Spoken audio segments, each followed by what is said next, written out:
Okay, super. So இன்னைக்கு நம்ம revelation 13 பார்க்கணும் இல்லையா? ஸோ ஜெபம் பண்ணிட்டு இருக்கும்போது ஆவியானவர் சொன்ன ஒரு காரியம் என்னன்னா, இந்த வசனத்தை இந்த இந்த புக்கை நம்ம படிக்கும் போது இது ஜஸ்ட் மற்ற புக்கு மாதிரி இந்த புக்கையும் நம்ம படிக்கிறோம் அப்படின்னு நம்ம நினைக்க கூடாது. இந்த புக்ல அநேக மறைக்கப்பட்டிருக்கிற ரகசியங்கள் இருக்கு இல்லையா? இதை நாம் வெளிப்படுத்த இதை கர்த்தர் வந்து நமக்கு வெளிப்படுத்தி காட்டுகிறார். ஆவியானவர் இதை நமக்கு வெளிப்படுத்தி காட்டுகிறார். அப்படி வெளிப்படுத்தி அது ஒரு கிருபை இல்லையா?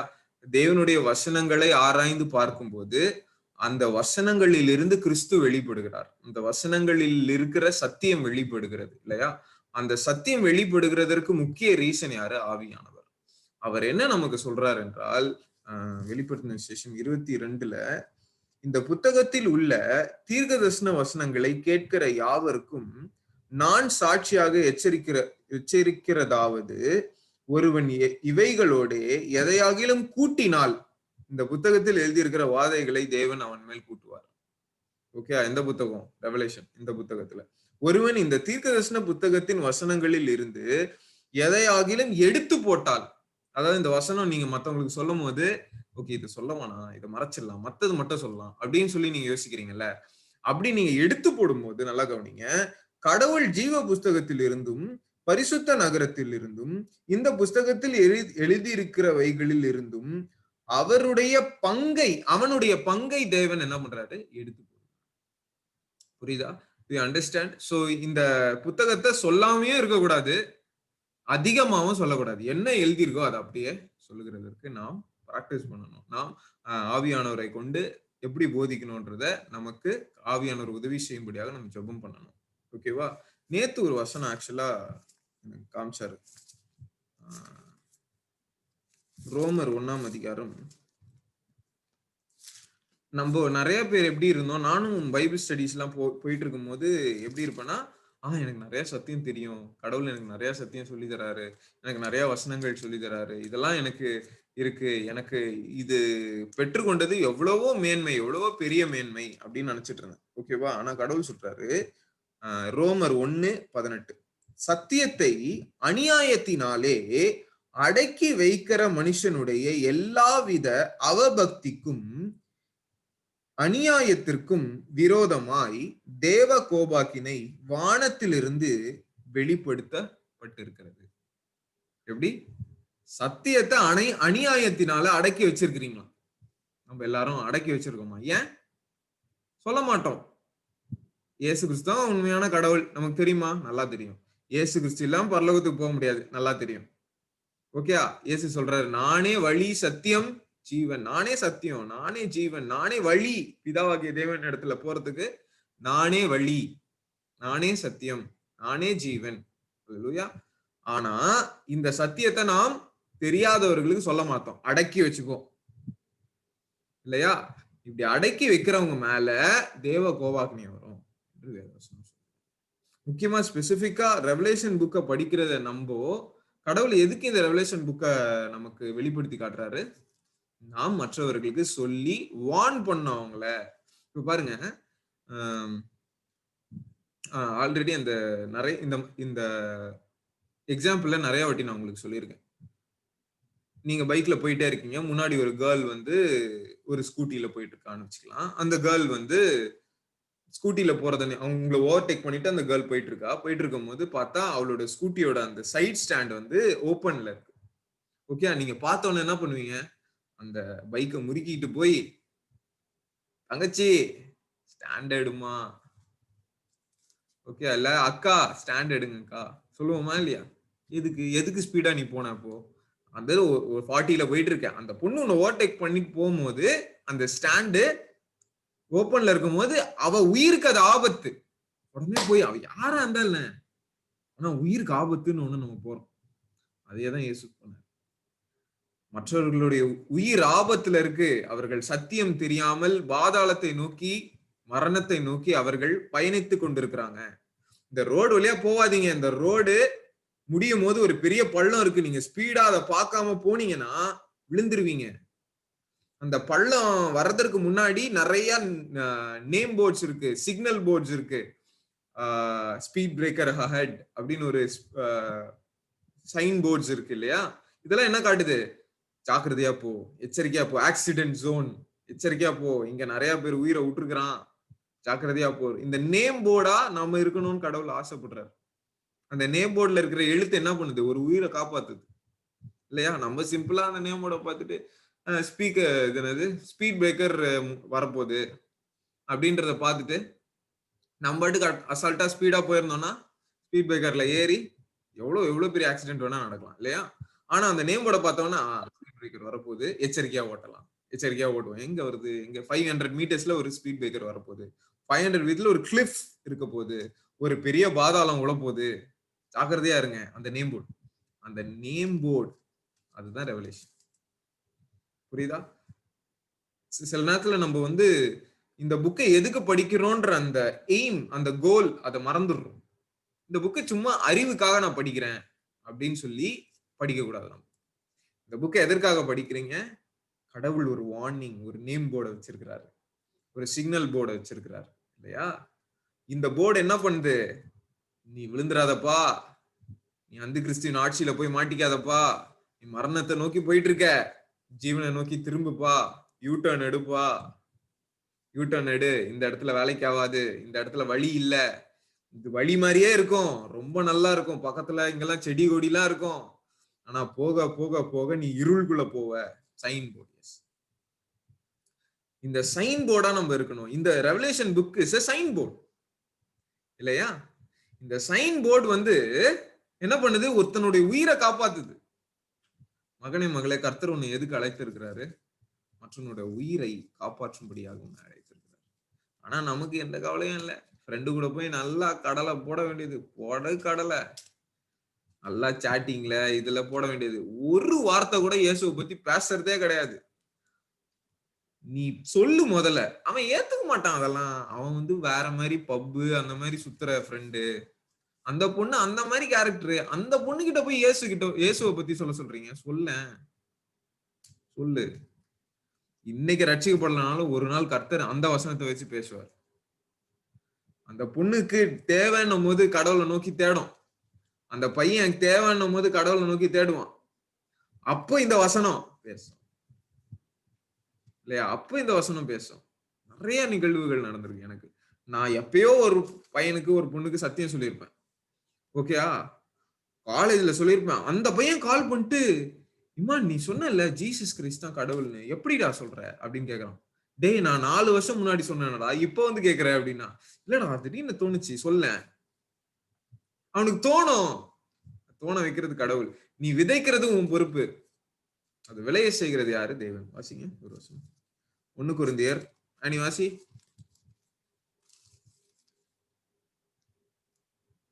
1 கொரிந்தியர் 3:6 வாசி.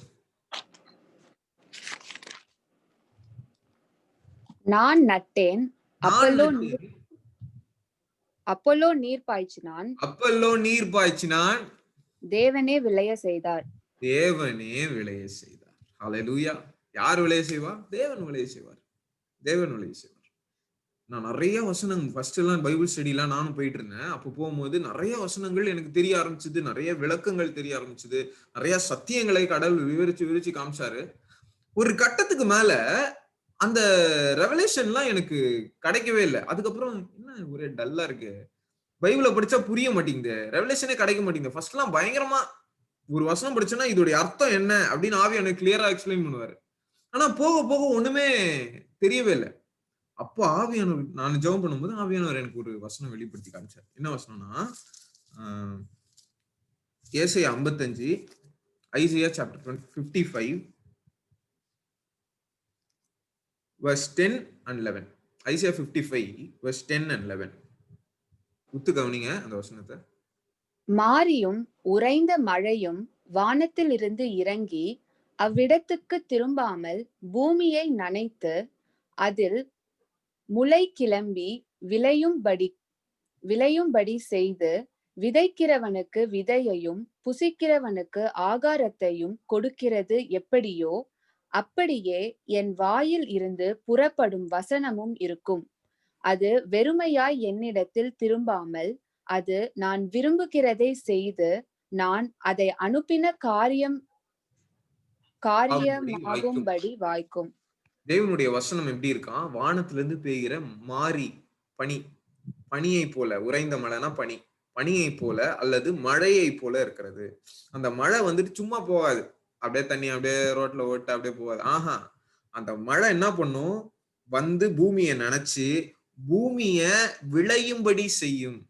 அதுல இருந்து விளையுதுல அந்த விதை வந்து விளையுதுல, அது புசிக்கிறவனுக்கு ஆகாரத்தை தருகுது, விதைக்கிறவனுக்கு விதை தருது. இப்ப நீ ஒரு ஆப்பிள் செடியை விதைச்சீங்கன்னா, ஓகே, ஆப்பிள் மரம் வருதா? அந்த ஆப்பிள் மரத்துல இருந்து, நல்லா கவனிங்க, அந்த ஆப்பிள் மரத்துல இருந்து ஆப்பிள் யாருக்கு கிடைக்கும்? சாப்பிடுறவனுக்கு ஆப்பிள் கிடைக்கும். ஆனா திருப்பியும் இந்த ஆப்பிள் மரத்தை நான் இன்னொரு இடத்துல விதைக்கணும்னு நினைக்கிறான் பாத்தீங்க, அவனுக்கு விதை கிடைக்கும். புரியுதா? நல்லா கவனிங்க. நீ எப்போ விதைக்க ஆரம்பிக்கிறியோ அப்போ உனக்கு உணவு கிடைக்கும். இந்த ரெவலேஷன்லாம் உணவு மாதிரி, சாப்பாடு மாதிரி, ஆப்பிள் மாதிரி. சரியா? உனக்கு ஒண்ணு கிடைக்குதுன்னா அதை எடுத்துன்னு போய் இன்னொருத்தங்கிட்ட சொல்லு. உனக்கு ஒரு வசனம் கிடைக்குதுன்னா புசிக்கிறவனுக்கு வேற ஆகாரம் தான் கிடைக்கும். நீ புசிச்சுக்கிட்டே இருக்க, ஆகாரம் தான் கிடைக்கும், சாப்பாடு ஆகாரம் தான் கிடைக்கும். ஆனா நீ எப்போ விதைக்க ஆரம்பிக்கிறியோ அப்போ ஆகாரமும் கிடைக்கும், விதையும் கிடைக்கும். You understand? ஓகே, நீ விதைக்கணும். உன்னை விதைக்கிறதற்காக கர்த்தர் உன்னை தெரிந்து கொண்டிருக்கிறாரு. சரியா? சரி, இது எதுக்காக இந்த இன்ட்ரோடக்ஷன் இவ்வளவு பெருசா சொன்னா, ரெவலேஷனை படிக்கிறதற்கு சில பேர் இருக்காங்க. எஸ்கட்டாலஜி அப்படின்ற ஒரு இறையியல்ல ஒரு கான்செப்ட் இருக்கு. எஸ்கட்டாலஜி அப்படின்னா என்னன்னா, எண்ட் டைம்ஸை குறித்து படிக்கிறது, ஃபியூச்சர் இவெண்ட்ஸை குறித்து படிக்கிற ஒரு காரியம் தான் எஸ்கட்டாலஜி. இதை எதுக்கு படிப்பாங்க? மண்ட அறிவுக்காக படிப்பாங்க. நம்ம மண்ட அறிவுக்காக படிக்கல. இந்த பைபிள் டிஸ்கஷன் மண்ட அறிவுக்காக கிடையவே கிடையாது. இந்த டிஸ்கஷன் எதுக்காக? கர்த்தர் நம்மளை வார்ன் பண்றார். நாம் நம்ம திருத்த வேண்டிய காரியங்களை திருத்த வேண்டும், மாற்ற வேண்டிய காரியங்களை மாற்ற வேண்டும். ஆவியானவர் நம்மை சுத்திகரிக்கிறார். அவருடைய வார்த்தை என்னும் தண்ணீரினால நம்மை சுத்திகரிக்கிறார். புரியுதா? வேத வசனங்களை நாம் ஆராய்ந்து பார்க்கும் போதுதான் கிறிஸ்து வெளிப்படுவார். சரியா? ஓகே, இன்னைக்கு ரெவலேஷன் 13 யார் ஃபர்ஸ்ட் ஷேர் பண்ண போறா?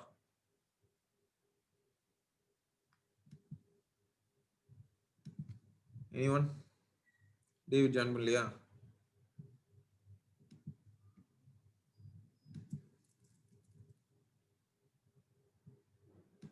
பரத் ஜான் சொல்லுப்பா.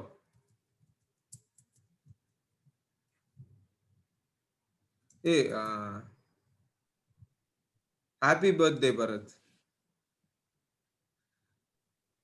Thanks.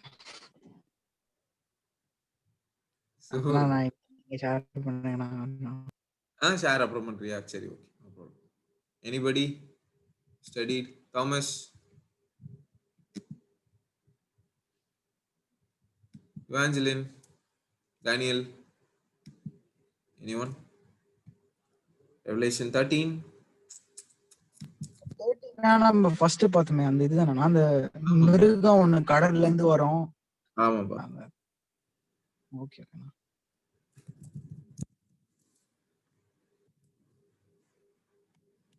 Okay, beast from the sea. யாரு பீஸ்ட்னா? யாரு? ஏய், மைக் இது அன்மியூட் பண்ணி பேசு. தாமஸ், அன்மியூட் பண்ணி பேசு. Antichrist. Very good. ரெக்கார்டிங்ல கேக்குறாங்கல்ல, அவங்களுக்கு வந்து நீ சாட்ல போடுறதுலாம் தெரியாது. ஸோ நீ இப்ப கூட விதைக்கிற ஆக்சுவலா. ஸோ அன்மியூட் பண்ணி பேசு.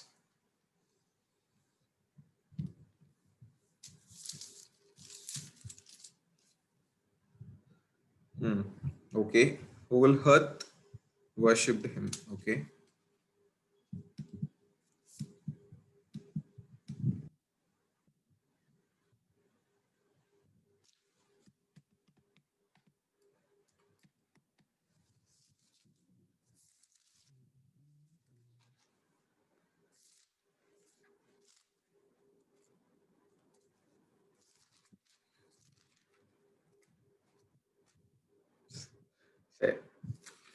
ரெவலேஷன் 13ல ஃபர்ஸ்ட் வெர்ஸ் வாசியானி.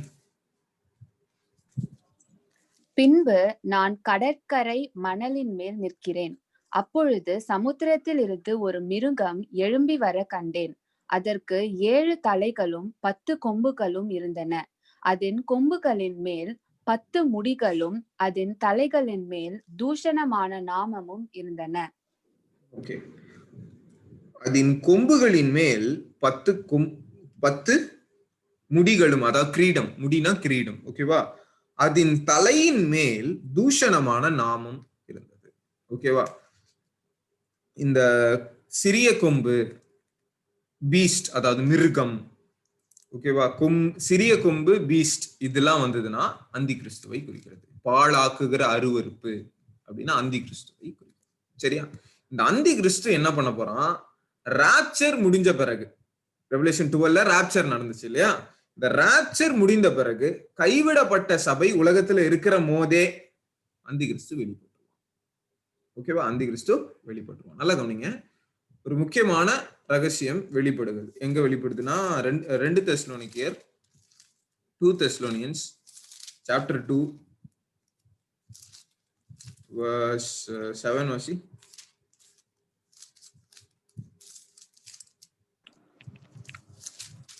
அக்கிரமத்தின் ரகசியம் இப்பொழுதே கிரியை செய்கிறது.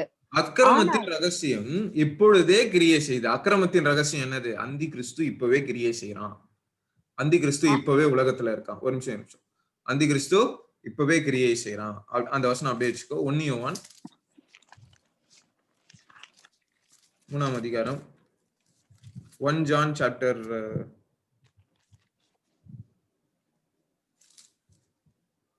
3 chapter 4 verse 2 வாசி. தேவ ஆவியை நீங்கள் எதினாலே அறியலாம் என்றால், மாம்சத்தில் வந்த இயேசு கிறிஸ்துவை அறிக்கை பண்ணுகிற எந்த ஆவியும் தேவனால் உண்டாயிருக்கிறது.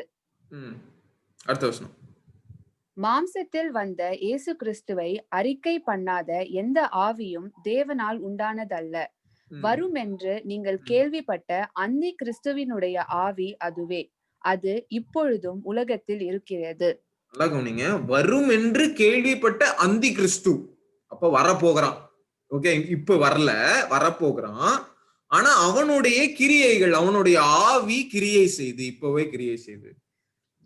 எவெல்லாம் கடவுள் இல்ல, எவெல்லாம்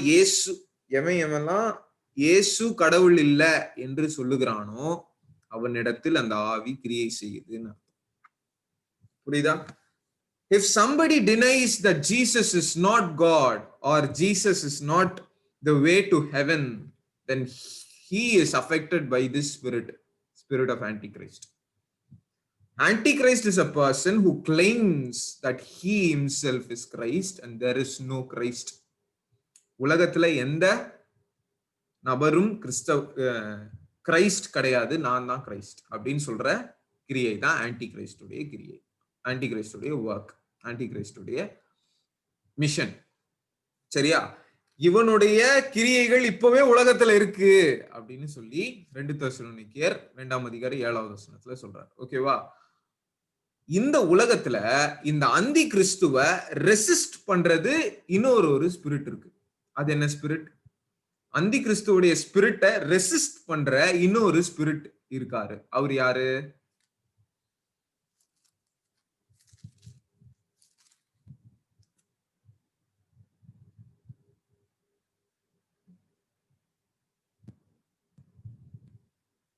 ஆமா, Holy Spirit. Very good Daniel. Holy Spirit இல்லையா? Holy Spirit is a opposite for this evil spirits, this anti Christ spirits. அவருக்கு அந்த ஆன்டி கிரைஸ்டோட ஸ்பிரிட்டுக்கு ஆப்போசிட் அல்லது அந்த ஆன்டி கிரைஸ்டோட ஸ்பிரிட்டோடைய ரெசிஸ்ட் பண்ற ஒரு ஸ்பிரிட் யாரு? ஹோலி ஸ்பிரிட். இவரு யாருக்குள்ள இருக்கா அப்படின்றத எப்படி நம்ம டிசைட் பண்ணலாம்? யாருக்குள்ள கிரியை செய்யறா அப்படின்றத எப்படி டிசைட் பண்ணலாம்? 4:1 வாசி. 4:2 வாசி. 1 யோவான் 4:2. தேவ ஆவியை நீங்கள் எதினாலே அறியலாம் என்றால், மாம்சத்தில் வந்த இயேசு கிறிஸ்துவை அறிக்கை பண்ணுகிற எந்த ஆவியும் தேவனால் உண்டாயிருக்கிறது. ஹல்லேலூயா. இயேசு கிறிஸ்து என்னுடைய தேவன். மாம்சத்தில் வந்த இயேசு கிறிஸ்துவை அறிக்கை பண்ணுகிற, இயேசு கிறிஸ்துவை அறிக்கை பண்ணாதான் நீ ரட்சிக்கப்பட்டாயின்னு போட்டிருக்கல, யார் யாரெல்லாம் ரட்சிக்கப்படுறீங்களோ, யார் யாரெல்லாம் இயேசு கிறிஸ்துவை அறிக்கை பண்ணுகிறீர்களோ அவர்களுக்குள்ள ஆவியானவர் கிரியை செய்கிறார். ஹல்லேலூயா. Note my point. நீங்க ரட்சிக்கப்படும் போது ஆவியானவர் உங்களுக்குள்ள கிரியை செய்யறாரு. ஓகேவா? ஆனா நீங்க நிரப்பப்படுகிற ஒரு அனுபவத்துக்குள்ள வரணும். அதுதான் ஆவியானவருடைய அபிஷேகம். அது different topic. I am talking about which is ஆன்டி கிரைஸ்டோட ஸ்பிரிட் என்னது, ஹோலி ஸ்பிரிட்டோட ஹோலி ஸ்பிரிட்னா என்னது அப்படின்றதான் நம்ம பார்த்துட்டோம். சரியா? ஹோலி ஸ்பிரிட் இருக்கிறவன் அல்லது ஹோலி ஸ்பிரிட் கிரியை செய்யறாரு ஒரு மனுஷனுக்குள்ள அப்படின்னா அவன் இயேசு கிறிஸ்துவை அறிக்கை பண்ணுவான். அந்தி கிறிஸ்துவின் ஆவியை உடையவன் இயேசு கிறிஸ்துவை அறிக்கை பண்ண மாட்டான். Do you understand? இந்த அந்தி கிறிஸ்துவின் ஆவி ஒருவனை ஆட்கொண்டு அந்த மனிதன் அந்தி கிறிஸ்துவாக கிரியை செய்வான். அந்த ஒரு மனிதன் உலகத்தையே ஆட்சி செய்வான். அதுதான் ரெவலேஷன் 13. புரியுதா? இந்த மனிதன் எங்கிருந்து வரான்? இந்த மனுஷன் எங்கிருந்து வரான்? ஓகே, இங்க இவனை மிருகோன்னு போட்டிருக்கு, விஷன்ல இவனை மிருகோன்னு போட்டிருக்கு. ஆனா இவன் மனுஷன் சொல்றீங்க, எப்படி சொல்றீங்க அப்படின்னா அவனுடைய சீல் அல்லது அவனுடைய நம்பர் அப்படின்னு பைபிள் சொல்லுது. 13 Revelation chapter 13 last verse, last 2 verse வாசி. Revelation chapter 13 last 2 verse. அந்த மிருகத்தின் முத்திரையாவது அதன் நாமத்தையாவது அதன் நாமத்தின் இலக்கத்தையாவது தரித்து கொள்ளுகிறவன் தவிர வேறொருவனும் கொல்லவும் விற்கவும் கூடாதபடிக்கும் செய்தது. இதில் ஞானம் விளங்கும். அந்த மிருகத்தின் இலக்கத்தை புத்தியுடையவன் காணும் கணக்கு பார்க்க கடவன். அது மனுஷனுடைய இலக்கமாய் இருக்கிறது. அதனுடைய இலக்கம் 666. அந்த மிருகத்துடைய லக்கம் என்னது? மனுஷனுடைய லக்கம் இருக்கா? That is actually the number of man. Anti Christ ஒரு மேன், ஒரு மனிதன். இந்த மனிதனை சாத்தான் தெரிந்து கொள்ளுகிறான், தேவன் தெரிந்து கொள்ள. சாத்தான் தெரிந்து கொண்டு அவனை பாதாளத்திலிருந்து மேல வரும்படியாக செய்யும். நம்ம ரெவலேஷன் 11ல பார்த்தோம். பாதாளத்திலிருந்து ஏறி வந்த மிருகம் அந்த 2 தீர்க்கதரிசிகளை கொன்றது, அந்த 2 சாட்சியை கொன்றது. பாதாளத்திலிருந்து ஏறி வருகிற ஒரு மிருகத்தை நான் பார்த்தேன். அவனுடைய ஆவி பாதாளத்திலிருந்து மேல ஏறி வருது. அவனும் ஒரு குழந்தையா பிறகுறான், உயிர் தெளிந்து குழந்தையா பிறந்து அவனும் மேல மனிதனாய் இந்த உலகத்துல வரான். எப்படி இயேசு கிறிஸ்து வந்தாரோ மாம்சத்துல, அதே மாதிரி இவனும் மாம்சத்துல வருவான். ஆனா இவனுக்குள்ள கிரியை செய்யறது என்னது? பிசாசின் ஆவி. ஓகே, இவனுக்குள்ள கிரியை செய்யறது அந்தி கிறிஸ்துவின் ஆவி. சரியா? இந்த அந்தி கிறிஸ்து நல்லா கவனிங்க. என்ன பண்ணணும்? அவனுடைய கோலே என்னது? அவன் தலையில என்ன இருக்கு? தேவ தூஷணம் இருக்கு. நான் தான் கடவுள்னு இருக்கும். யாராவது உங்க தலையில நான் தான் கடவுள்னு எழுதிருந்தீங்கன்னா, நான் கடவுள்னு சொல்லிக்கிறீங்களே, அந்த மாதிரி நீங்க சொல்லிக்கிட்டீங்கன்னா நீங்க தேவ தூஷணம் சொல்றீங்கன்னு அர்த்தம். பிளாஸ்பமி, நீங்க பண்றது பிளாஸ்பமி, சாவுக்கு ஏதுவான பாவம். நியாயப்பிரமாணத்துல தேவனுடைய பேரை வீண்ல வணங்காதன்னு போட்டிருக்குல்ல. முதல் கட்டளை என்னது?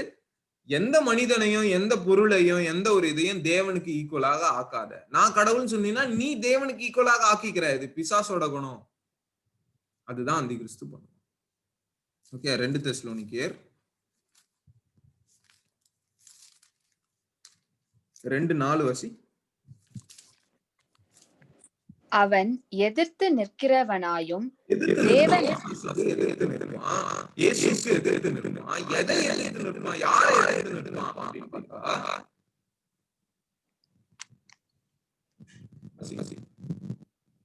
தேவன் எனப்படுவதெதுவோ. உன்னோட வாய்ஸ் பிரேக் ஆகுது.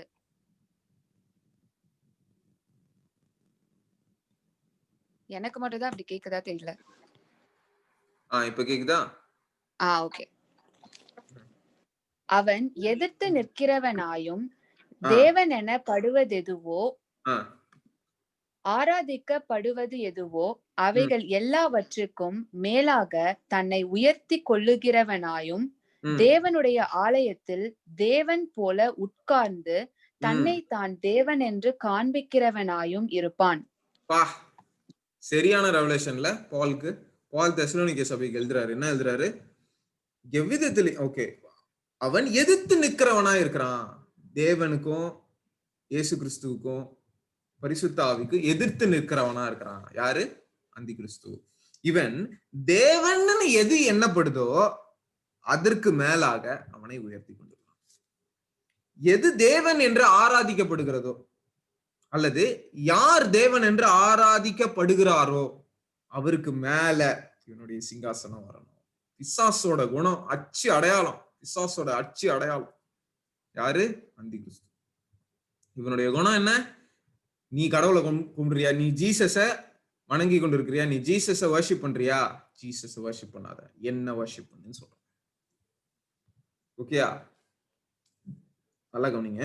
அது தொடர்ந்து நீங்க வாசிச்சீங்கன்னா அவை எல்லாவற்றிற்கும் மேலாக தன்னை. அப்ப நிறைய கடவுள் இந்த உலகத்துல நிறைய பேர் மரத்தை கும்பிடுறாங்க, நாயை கும்பிடுறாங்க, மாடை கும்பிடுறாங்க, மனுஷனை கூட கும்பிடுற. சாய்பாபா எல்லாம் மனுஷன் இல்லையா? மனுஷனை கும்பிடுறாங்க. மதுர வீரன் மனுஷன், ஐயனார் மனுஷன், இவங்க எல்லாம் கும்பிடுறாங்க. மனிதர்களை கும்பிடுறாங்க. இவங்க எல்லாம் நமக்கு நல்லது செஞ்சாங்க, கும்பிடுறாங்க. புத்தரை கும்பிடுறாங்க.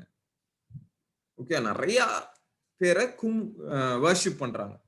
ஓகேயா? ஆனா கடவுளுக்கு அதெல்லாம் பிடிக்கல. அவருடைய மகிமையை யாருக்கும் கொடுக்க மாட்டார். அவர் he is a God who is possessive towards us. உன்னை படைச்சதே அவர் உன்னிடத்துல அன்பு கூறணுன்றதுக்காக தான். நீ அவரிடத்துல அன்பு கூறணுன்றதுக்காக. ஆனா நீ என்ன பண்ற? மற்றவங்க மேல அன்பு கூற. ஓகேவா? இந்த மாதிரி பண்ண வைக்கிறது யாரு? பிசாசு. தேவனை மறைச்சிட்டு விக்கிரகத்தை வணங்கு அப்படின்னு சொல்றது பிசாசுடைய கிரியை. சரியா? தேவன்னு ஒரு இடம் இருக்குல்ல, தேவனுடைய இடத்துல நீ எதை ரீப்ளேஸ் பண்ணாலும் தேவனுக்கு கோபம் வரும்.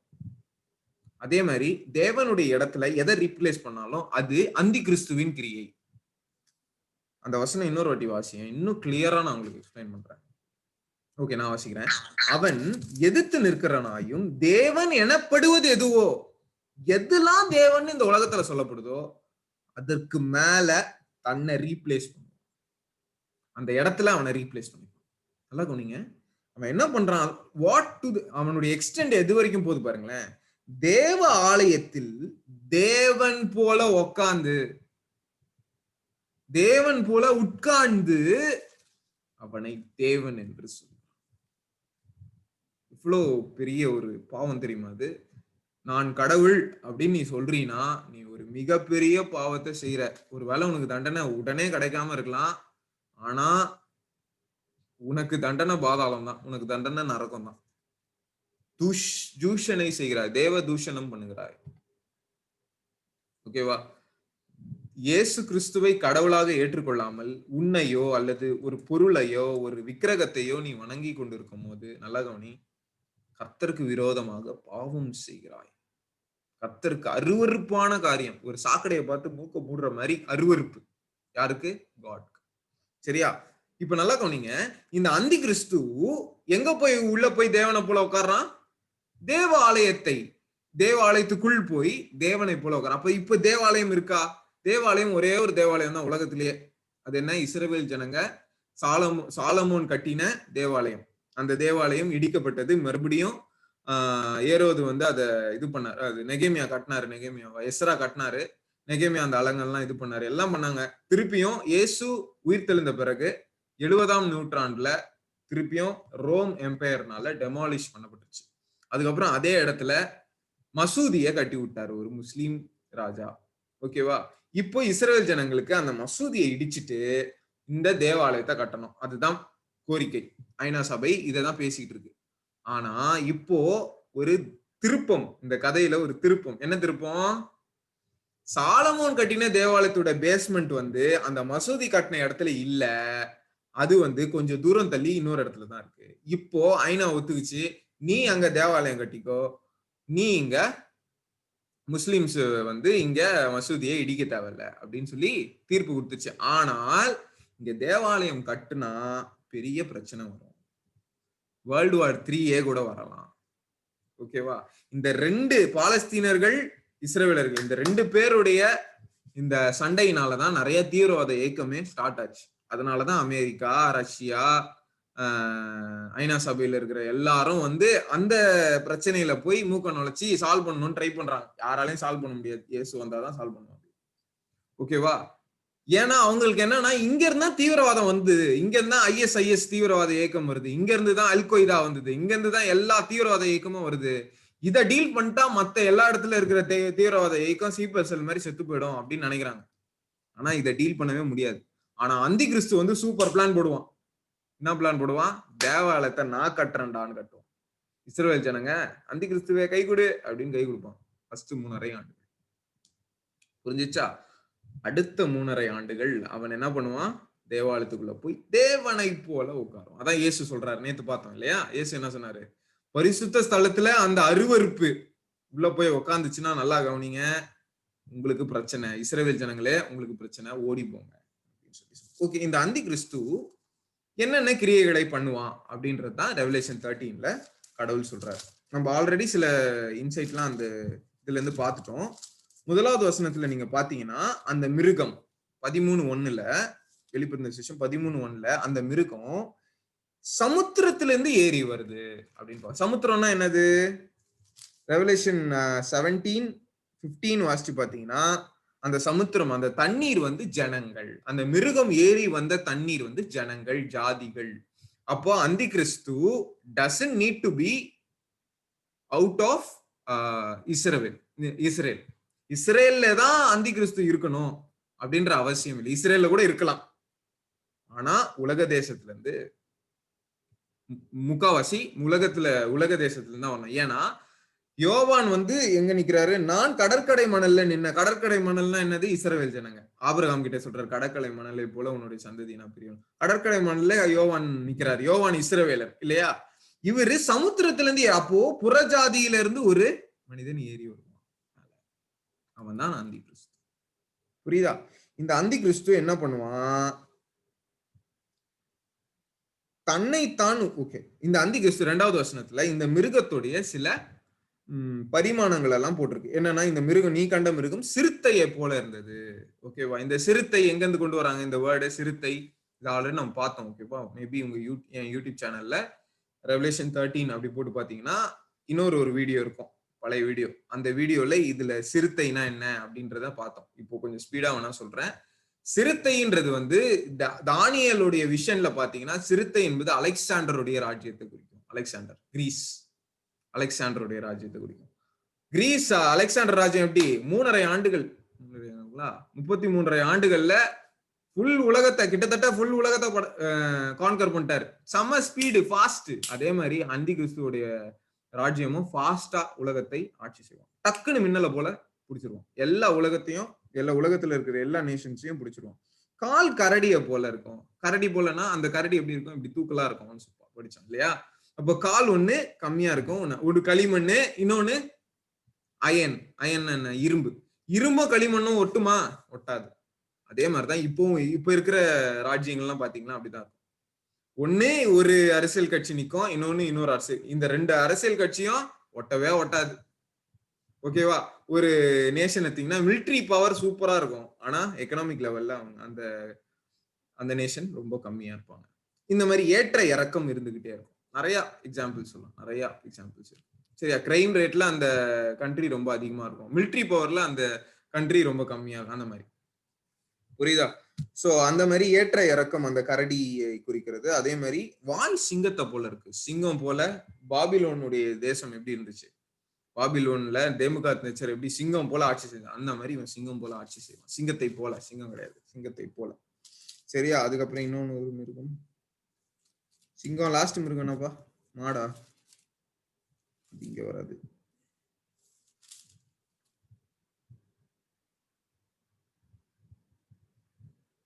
சிங்கத்துக்கு 3 தான்.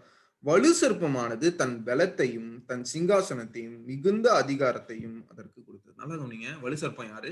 பிசாசு இல்லையா? சாத்தான். பிசாஸ் என்னும் சாத்தான் என்னும் சொல்லப்பட்ட பெரிய பாம்பாகிய வலு சர்ப்பம். கரெக்டா? இந்த வலு சர்ப்பம் அவனுடைய அதிகாரம், அவனுடைய வல்லமை, அவனுடைய அத்தாரிட்டி. இப்ப நல்லா கவனிங்க. இப்போ கூட உலகம் யார்கிட்ட இருக்கு? பிசாசின் இடத்துலதான். 1 யோவான் 5:19 வாசி. 1 John chapter 5 verse 13. 5:13. 5:19. நாம் தேவனால் உண்டாயிருக்கிறோம் என்றும் உலகம் முழுவதும் பொல்லாங்கனுக்குள் கிடக்கிறதென்றும் அறிந்திருக்கிறோம். உலகம் முழுவதும் பொல்லாங்கனுக்குள்ள, பிசாசுக்குள்ள இருக்கு. அப்ப இயேசு கிறிஸ்து இந்த உலகத்துல ஆட்சி செய்யலையா? ஆட்சி செய்யறாரு. எங்க ஆட்சி செய்யறாரு? உலகத்தை ஆட்சி செய்யல, உன் மனசு ஆட்சி செய்யறாரு. அதனாலதான் 1 John 4:4 வசி. பிள்ளைகளே, நீங்கள் தேவனால் உண்டாயிருந்து அவர்களை ஜெயித்தீர்கள். ஏனெனில் உலகத்தில் இருக்கிறவனிலும் உங்களில் இருக்கிறவன் பெரியவர். உலகத்தில் இருக்கிறவன் பிசாசு, உலகத்தில் இருக்கிறவனிலும் உன்னில் இருக்கிறவர் இயேசு கிறிஸ்து பெரியவர். அல்லேலூயா, ஆமென். புரியுதா? எத்தனை பேர் புரியுது? உலகத்துல இருக்கிறது பிசாசு. பிசாசு வந்து இயேசுவை பார்த்து சொல்றான் இந்த சோதனை காலத்துல, இந்த உலகத்துல இருக்கிற எல்லா ராஜ்யத்தையும் உனக்கு கொடுக்குறேன் இயேசுவே, என்ன நீ வணங்கு. அதுதான் அவனோட மோட்டிவ். நீ இயேசு வந்து யாரை வணங்கி கொண்டிருக்கார்? பிதாவாகிய தேவனை வணங்கி கொண்டிருக்கிறார். இயேசுவை பார்த்து நீ என்ன வணங்கு, என்ன வணங்கு, விக்கிரகத்தை வணங்கு, ஏதோ ஒண்ணு மரத்தை வணங்கு, பாம்பை வணங்கு, எல்லாத்தையும் வணங்கு. வணங்க வச்சுட்டான், முடிஞ்சது, விழுந்துட்டாரு. ஜீசஸும் விழுந்துருப்பார். ஆனா ஜீசஸ் விழல, தேவனாகிய கர்த்தரை மாத்திரம் பணிந்து கொள்ளும். அவன் சொல்லும் போது எப்படி சொல்றான்? இந்த ராஜ்யத்தை எல்லாத்தையும் நான் உனக்கு தரேன், ஏன்னா இதெல்லாம் எனக்கு கொடுக்கப்படுது. லூக்கா 4:6 சொல்றான். என்ன சொல்றான்? இது இந்த உலகம் எல்லாம் எனக்கு கொடுக்கப்படுது, எனக்கு இஷ்டமானவர்களுக்கு நான் இதை கொடுத்துருவேன். இஷ்டமானவன் ஒருத்தன் யாரு? அந்தி கிறிஸ்து. அந்தி கிறிஸ்து வந்து பிசாசுக்கு இஷ்டமானவன் கொடுக்குறான். எல்லா ராஜ்யம், அத்தாரிட்டி, அதிகாரம், சிங்காசனம், உலகத்தோட சிங்காசனத்தை தூக்கி கொடுக்குறான் பிசாசு. புரியுதா? அப்ப அந்தி கிறிஸ்துக்கு பவர் இருக்குதா இல்லையா? இருக்கு. அவனுக்கு 7 கொம்பு இருக்குது, அவன்கிட்ட 10 கொம்பு இருக்கு. அந்த 10 கொம்புக்கு மேல கிரீடம் இருக்கு. 10 ராஜாக்கள் அவனுக்கு கீழே இருப்பாங்க. ஓகே, இப்போ ஐநா சபையில எத்தனை நாடுகள் இருக்கு? 10 நாடுகள் இருக்கா? 13 நாடுகளா? ஐநா சபையில எத்தனை நாடு? G8 மாநாடு, G10 அதெல்லாம் படிக்கிறீங்களா? World news. சரி, நம்ம ரெவலேஷன் 17 அது பார்க்கலாம். சரியா? அதெல்லாம் பார்க்கலாம். ஓகே, 3வது வசனம் என்ன போட்டிருக்கு? அதன் தலையில் ஒரு சாவுக்கு ஏதுவான ஒரு காயம் இருந்துச்சு. ஆனாலும் சாவுக்கு ஏதுவான அந்த காயம் சொஸ்தமாக்கப்பட்டது. பூமியில் உள்ள யாவரும் ஆச்சரியத்தோட அந்த மிருகத்தை பின்பற்றி. நல்லா கவனிங்க, சாவுக்கு ஏதுவான இந்த காயம் அந்த மிருகத்துக்கு தலை மேல இருந்துச்சு அப்படின்னு சொல்லி போட்டிருக்கு. இந்த சாவுக்கு ஏதுவான காயம் எப்படி வந்துச்சு அப்படின்றது நமக்கு தெரியாது. ஆனா இந்த சாவுக்கு ஏதுவான காயம் சுகமாக்கப்பட்டது. எப்படி? யார் சுகமாக்கனா? 4வது வசனம் வாசி.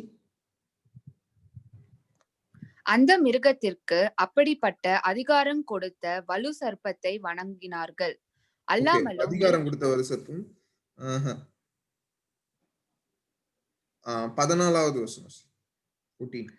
மிருகத்தின் முன்பாக அந்த அற்புதங்களை செய்யும்படி தனக்கு கொடுக்கப்பட்ட சத்துவத்தினாலே பூமியின் குடிகளை மோசம் போக்கி பட்டயத்தினாலே காயப்பட்டு பிழைத்த மிருகத்திற்கு ஒரு சொரூபம் பண்ண வேண்டும் என்று பூமியின் குடிகளுக்கு சொல்லிற்று. பட்டயத்தினாலே, இப்ப இந்த மிருகத்துடைய அந்த காயம், சாவுக்கு எதுவான காயம், அது எப்படி உண்டாச்சு அப்படின்னு சொல்லி நம்ம பாக்குறோம். ஓகேவா? அது எப்படி உண்டாச்சு? 14வது வசனத்துல பட்டயத்தினாலே காயம் உண்டாச்சு போட்டிருக்காங்க.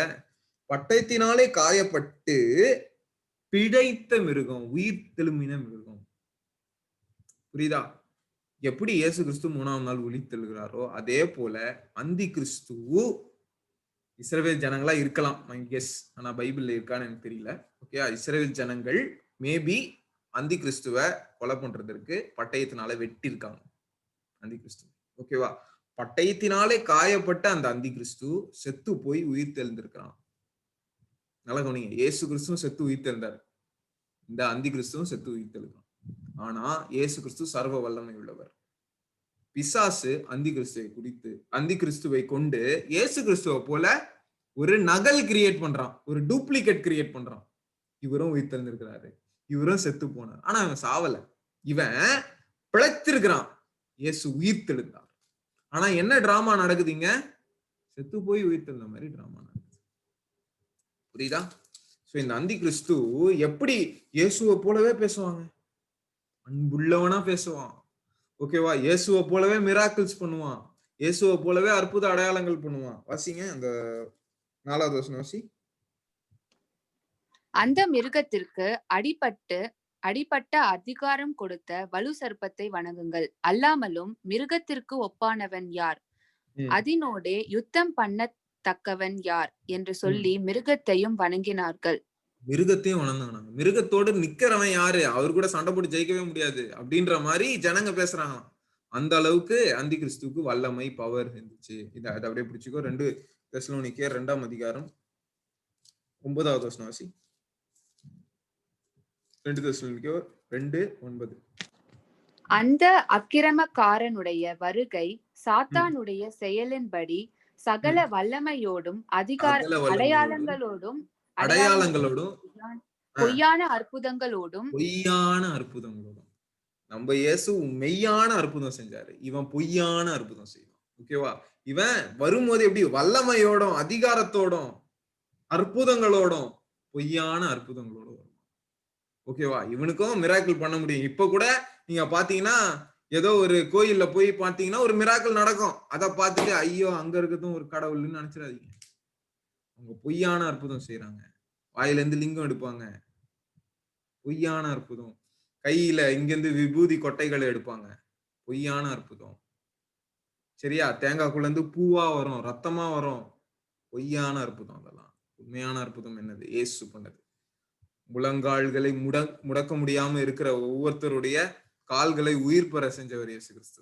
கண்ணு தெரிய பிறவியிலே குருடனா இருக்கிறவனுக்கு கண் கொடுத்தவர் இயேசு கிறிஸ்து இல்லையா? மரித்து போன ஒரு பெண்ணை உயிர் தெழுப்பினவர் இயேசு கிறிஸ்து. பாடையில போன ஒருத்தனை உயிர் தெழுப்பின இயேசு கிறிஸ்து. லாசருவின் கல்லறை போல கல்லறையில போய் எழுந்து வான்னு சொல்லி உயிர் தெழுப்பின இயேசு கிறிஸ்து. அவர் உண்மையான அற்புதம் செய்யறவர் இல்லையா? இவன் பொய்யான அற்புதங்கள் செய்யறான். 5வது வருஷம் 13:5. பெருமையானவைகளையும் தூஷணங்களையும் பேசும் வாய் அதற்கு கொடுக்கப்பட்டது. அல்லாமலும் 42 மாதம் யுத்தம் பண்ண அதற்கு அதிகாரம் கொடுக்கப்பட்டது. நல்லா கவனிங்க. இப்ப யுத்தம், வார், ஓகேவா? இது நடக்கும், ஒரு வார் நடக்கும் இல்லையா? இந்த வார்ல நல்லா கவனிங்க, இந்த வார்ல யார் யாருக்கு விரோதமா சண்டை போடுவாங்க? அந்தி கிறிஸ்து இஸ்ரவேலுக்கு விரோதமாக சண்டை போடுவாங்க. இஸ்ரவேல் ஜனம் ஒரு பெரிய மிலிட்டரி வச்சிருக்கு. இஸ்ரேல் இப்ப கூட சூப்பர் பவர். இஸ்ரேல் ஒரு பெரிய மிலிட்டரி வச்சிருக்கு. இந்த மிலிட்டரியை டிஃபீட் பண்றதுக்காக அந்தி கிறிஸ்து என்ன பண்ணுவான்?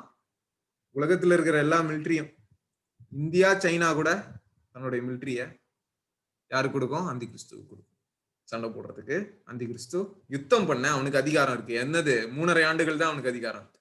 அடுத்த வருஷம் அது தேவனை தூஷிக்கும்படி தன் வாயை திறந்து அவருடைய நாமத்தையும் அவருடைய வாசஸ்தலத்தையும் பரலோகத்தில் வாசமா இருக்கிறவர்களையும் தூஷித்து மேலும் பரிசுத்தவான்களோட யுத்தம் பண்ணி, யாரு? கைவிடப்பட்ட சபை. கரெக்டா? பரிசுத்தவான்களோட யுத்தம் பண்ணி அவர்களை ஜெயிக்கும்படிக்கு அதற்கு அதிகாரம் கொடுக்கப்பட்டதும் அல்லாமல் ஒருவரோடு ஒருவர் கோத்திரத்தின் மேலும் பாஷைக்காரர் மேலும் ஜாதிகள் மேலும் அதற்கு அதிகாரம் கொடுக்கப்பட்டது. யுத்தம் எப்படி சண்டை போடுறான்? இஸ்ரவேல் ஜனங்க உலகம் இப்படியும் சண்டை போடுவான். பரிசுத்தவான்கள் கைவிடப்பட்ட சபை இருக்கிறாங்க ஃபர்ஸ்ட் 3.5 ஆண்டுகள், அவங்க கூட யுத்தம் பண்ணி ஜெயிக்கிறதுக்கு அவனுக்கு அதிகாரம் இருக்கிறது என்று உலக தோற்றத்துக்கு முன்னாடி அடிக்கப்பட்ட ஆட்டுக்குட்டி ஆனவருடைய ஜீவ புஸ்தகத்துல பேர் எழுதப்படாதவர்கள் எல்லாருமே என்ன பண்ணுவாங்களாம்? அந்த அந்தி கிறிஸ்துவை வணங்குவாங்க. ஒரு மனுஷனை வணங்கக்கூடாது. நீங்க வணங்குறது ஒரு மனுஷனா தேவனா? தேவன் சொல்றாரு, என்னை தவிர வேற ஒரு தேவர் கிடையாது. அப்ப ஏன் இயேசு கிறிஸ்துவை வணங்குறீங்க? இயேசு மனுஷன் தானே? இல்ல, இயேசு தேவன். John chapter 1 verse 1, John chapter 1 verse 14. ஆதியிலே வார்த்தை இருந்தது, அந்த வார்த்தை தேவன் இடத்துல இருந்தது, அந்த வார்த்தை தேவனாய் இருந்தது. ஓகேவா? பரிசுத்த ஆவியானவரும் தேவன். அப்ப 3 தேவனா? இல்ல, ஒரே தேவன். ஓகேவா? 3 நபர்களாய் நமக்கு வெளிப்படுகிறார், காணப்படுகிறார். ஆனால் அவருடைய நேச்சர் காட். இப்போ மனிதன், இப்ப இமானுவேல் எடுத்தீங்கன்னா, இந்த இமானுவேலுக்குள்ள என்னென்ன இருக்கு? ஆவி, ஆத்மா, சரீரம் 3 இருக்கு. ஓகேவா? இந்த 3மே தனித்தனியா கிரியை செய்யறது தான். ஓகேயா? சரீரத்தை யாராவது ஒருத்தர் தனியா ஏய்க்கலாம், பிசாசு சரீரத்துக்குள்ள போய் ஏய்க்கலாம். ஓகே, பொசஸ் பண்ணி இயக்குதுல, சரீரத்தை தனியா இயக்கலாம். ஆத்மா தனியா நரகத்திலேயோ இல்ல பரலோகத்திலேயோ போய் தனியா இயங்கும். ஓகே, ஆவியும் தனியா இயங்கும். 3 நபரா? ஒரே நபர் தான். இம்மானுவேல் ஒரே நபர். புரியுதா? ஆனா 3 என்டிட்டிஸ் இருக்கு, 3 பர்சன்ஸ் இருக்கு. அதே மாதிரி தேவன், இயேசு கிறிஸ்து, ஹோலி ஸ்பிரிட், இவங்க 3 பர்சன்ஸ். ஓகே, 3 பேருமே பர்சன்ஸ். இவங்க 3 பேரும் தேவனாய் கிரியேஷன். புரியுதா? 3 பேருமே அவங்களுடைய நேச்சர் என்ன? காட். காட். நமக்கு ஒரே தேவன். புரியுதா? இது ட்ரினிட்டி. இன்னும் கொஞ்சம் டீப்பா போனோம். சரி, ஓகே. அந்தி கிறிஸ்துவ சாரி பிசாசும் இதே மாதிரி கவுண்டர் ஃபீட் பண்ணி வச்சிருக்கிறான். பிசாசு யாரு? பொய்களின் பிதா. John chapter 8 verse 42. பொய்களின் பிதா இல்லையா? அவனுடைய வித்து என்னது? அந்தி கிறிஸ்து. இவன் இயேசு கிறிஸ்துவ போலவே ரிப்ளிகா பண்றான். அந்தி கிறிஸ்து. அவர் கிறிஸ்து, ஜீசஸ் வந்து கிரைஸ்ட், இவன் ஆன்டி கிரைஸ்ட் இல்லையா? அதுக்கப்புறம் இன்னொரு கேரக்டர் வருது பாருங்க. 11 வாசி. பின்பு வேறொரு மிருகம் பூமியிலிருந்து எழும்ப கண்டேன். அது ஒரு ஆட்டுக்குட்டிக்கு ஒப்பாக 2 கொம்புகளை உடையதாய் இருந்து வலு சர்ப்பத்தை போல பேசினது. வலு சர்ப்பம் எப்படி பேசுச்சு? பிசாசு அது மாதிரியே பேசிட்டான். இது என்னது அப்படின்னு பாத்தீங்க. இந்த மிருகம் என்ன பண்ணுது? ஃபர்ஸ்ட் என்ன பண்ணுதுன்னு பாத்துலாமா? சரி, என்ன பண்ணுது பார்க்கலாம். 12வது வசனம். அது முந்தின மிருகத்தின் அதிகாரம் முழுவதையும் அதன் முன்பாக நடப்பித்து சாவுக்கேதுவான காயம் ஆற்ற சொஸ்தமடைந்த முந்தின மிருகத்தை பூமியும் அதன் குடிகளும் வணங்கும்படி செய்தது. இந்த சாவுக்கு ஏதுவான காயத்தை பத்தி பேசியிருந்தோம்ல, அந்த சாவுக்கு ஏதுவான காயம் யாருக்கு இருக்கு? அந்தி கிறிஸ்துவுக்கு இருக்கு. எப்படி இந்த காயம் வந்துச்சு? பட்டயத்தினால வெட்டப்பட்டதுனால வந்துச்சு. இந்த பட்டயத்தினால வெட்டப்பட்டது குணமாக்கப்பட்டுச்சுன்னு போட்டிருக்கு பாருங்க. இந்த வசனத்தை தேடி இருந்தேன். குணமாக்கப்பட்டுச்சு இந்த காயம். இந்த குணமாக்கப்பட்ட இந்த மிருகம் இந்த உலகத்துல ஆட்சி செய்யும்படியாக கிரியை செய்தது என்னது? இந்த மிருகம். இது இன்னொரு மிருகம். இது அந்தி கிறிஸ்து கிடையாது. இது இன்னொரு மிருகம். இந்த மிருகம் யாருன்னு நான் சொல்ல போறேன். ஓகேவா? தொடர்ந்து வாசி. அன்றியும் அது மனுஷருக்கு முன்பாக வானத்தில் இருந்து பூமியின் மேல் அக்கினியை இறங்க பண்ணத்தக்கதாக பெரிய அற்புதங்களை நடப்பித்து. எப்படி பெரிய அற்புதம்? வானத்துல இருந்து அக்கினி வருது. எலியா காலத்துல எப்படி அக்கினி வந்துச்சுமா? வானத்துல இருந்து அந்த மாதிரி அக்கினி வருதுமா. பெரிய அற்புதம். உன் முன்னாடி ஒருத்தன் வந்து அக்கினியை கொண்டு வந்தானா என்ன பண்ணுவ? ஐயோ, நீதான் கடவுள்னு விட மாட்ட. அந்த மாதிரி அற்புத அடையாளங்களை இவன் பண்றான், இந்த மிருகம் பண்ணுது. ஓகே, அதுக்கப்புறம் அந்த வசனம் வாசிச்சிட்டோம். இந்த வசனம் என்ன? அற்புதங்களை செய்யும்படிக்கு தனக்கு கொடுக்கப்பட்ட சத்துவத்தினாலே பூமியின் குடிகளை மோசம் போக்குச்சு, ஏமாத்தி காயப்பட்டு பிழைத்த மிருகத்திற்கு ஒரு சிலையை சொரூபத்தை பண்ணி பூமியின் குடிகள் கிட்ட என்ன பண்ணுச்சு? மேலும் அந்த மிருகத்தின் சொரூபம் பேசத்தக்கதாகவும் ஒரு சிலை பண்றான். இந்த வேறொரு மிருகம் ஒரு சிலையை பண்ணி, அந்தி கிறிஸ்துவ போலயே ஒரு சிலையை பண்ணி, அந்த சிலை பேசும்படியாக இந்த வேறொரு மிருகம் அந்த மிருகத்துக்குள்ள ஆவியை கொடுக்குறான்னு போட்டு சாஃப்ட்வேரை இன்ஸ்டால் பண்றான். மேபி ஓகே, ஒரு ரோபோவா கூட இருக்கலாம். ஒரு சிலை அது பேசுதான், ரோபோவா இருக்கலாம்ல, ஹியூமனாய்டு ரோபோவா இருக்கலாம். ஓகேவா? இத வணங்கும்படியாக நம்ம ஆளுங்க சும்மா ஒரு சிலையை காட்டி வணங்குனாலே வணங்கிடுவாங்க. இது பேசுற சிலை, வணங்காம இருப்பாங்களா? தமால்னு விழுவாங்க எல்லாரும். ஓகே, வணங்கி அந்தி கிறிஸ்துவோடைய ஆட்சியை இந்த பூமியில கொண்டு வருவான். இவன் யார் அப்படின்ற வெளிப்படுத்தல் எங்க இருக்குன்னா, வெளிப்படுத்தல் விசேஷம் 17:13 வாசி.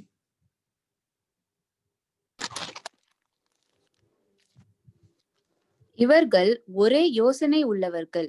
இவர்கள் தங்கள் வல்லமையும் 16:13. அப்பொழுது வலு சர்ப்பத்தின் வாயிலும் மிருகத்தின் வாயிலும் கள்ள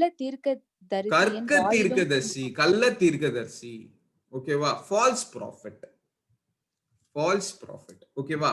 இப்ப பாருங்க, பிதாவாகிய தேவன், இயேசு கிறிஸ்து, பரிசுத்த ஆவியானவர் நமக்குள்ள வாசம் செய்கிறதுனால நாம் தீர்க்கதரிசியாக இருக்கிறோம். ஓகேவா? பிதாவாகிய தேவன், இயேசு கிறிஸ்து, பரிசுத்த ஆவியானவர். இங்கே வாங்க. பொய்யின் பிதாவாகிய பிசாசு, அந்தி கிறிஸ்துவாகிய மனிதன், அதுக்கப்புறம் கள்ள தீர்க்கதரிசி. இவனுக்குள்ள அசுத்த ஆவி இருக்கு. தவளை போன்ற அசுத்த ஆவி கிரியேஷன். அங்க பரிசுத்த ஆவி. அதோடைய கவுண்டர் ஃபீட் அப்படியே இங்க இருக்கும் பாருங்க. இருக்கா? இதான் பிசாசு. உனக்கு டூப்ளிகேட்டா ஃபார்ம் பண்ணுவான். அதான் பிசாசு. சரியா? சூப்பர். இந்த அந்தி கிறிஸ்துவுடைய முதல் டாஸ்க் என்னது? தேவனை நீ தேவனை வர்ஷிப் பண்ணிட்டு இருந்தீங்கன்னா அதை தடுத்து அவனை வர்ஷிப் பண்ற வைக்கிறது ஃபர்ஸ்ட் டாஸ்க். செகண்ட் டாஸ்க், இந்த உலகத்தை அவன் ஆட்சி செய்து இந்த உலகத்துல இருக்கிற எல்லாருக்கும் அவனுடைய முத்திரைய போடுறான். 666 முத்திரைய ஹெட்லயும் ரைட் ஹேண்ட்லயும் போடுறான். நீங்க நிறைய வீடியோஸ் பார்த்திருக்கலாம். சில பேர் இது சிப்பா இருக்கலாம், சிப் RFID சிப்பா இருக்கலாம். உங்க கையில அந்த ரைஸ் மாதிரி இருக்கு அந்த சிப்பை இந்த இடத்துல காட்டினாங்க. இந்த இடத்துல இன்சர்ட் பண்ணீங்கன்னா இதுக்கு எந்த பேட்டரியும் சேஞ்ச் பண்ண வேணாம். இந்த ரத்த ஓட்டத்துல இங்கேயே வந்து ஒரு ஆம்ப் ஜென்ரேட் ஆம்பா ஏதோ ஒரு கரண்ட் இங்க ஜென்ரேட் ஆகுது. ஆம்ப் தான் சொல்லுவாங்க. கரண்ட் எப்படி மெஷர் பண்ணுவாங்க? ஏல ஸ்டார்ட் ஆகும். ஓகே, அது ஜென்ரேட் ஆகுது. அதே மாதிரி ஃபோர்ஹெட்லயும் ஆம்பையர்ல இது இருக்கு. இங்க வந்து ஒரு கரண்ட் இருக்கு, அது வச்சே நம்ம வோல்ட்டை வச்சு இங்க பண்ணிக்கலாம் அல்லது இங்க பண்ணிக்கலாம் அப்படின்னு சொல்லி சயின்டிஸ்ட் டிசைட் பண்ணிருக்காங்க. கடைசியில பட்டா பைபிள்ல ஃபோர்ஹெட் அண்ட் ரைட் ஹேண்ட் கிளியரா போட்டுருக்கு. அந்த வசனம் வாசிச்சிரு. சில பேர் அப்படியே பாக்குறாங்கன்னு நினைக்கிறேன்.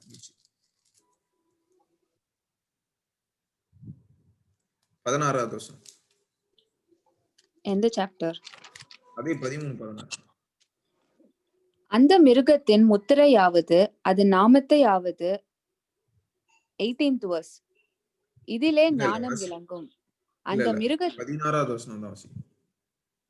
16. அது சிறியோர் பெரியோர், ஐஸ்வர்யவான்கள், தரித்திரர், சுயாதீனர், அடிமைகள் இவர்கள் யாவரும் தங்கள் தங்கள் வலது கையிலாவது நெற்றிகளிலாவது ஒரு முத்திரையை படிக்கும்.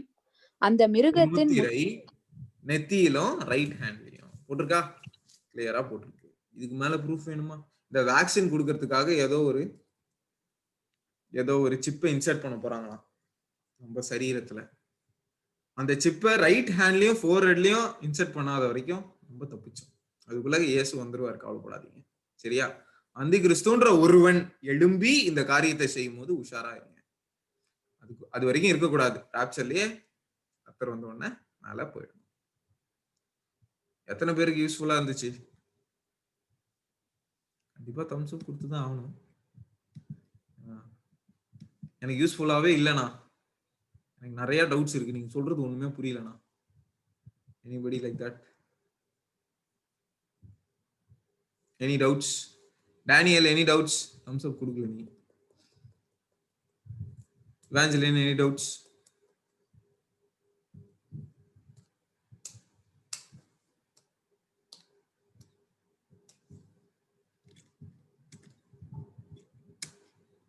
சரிப்பா.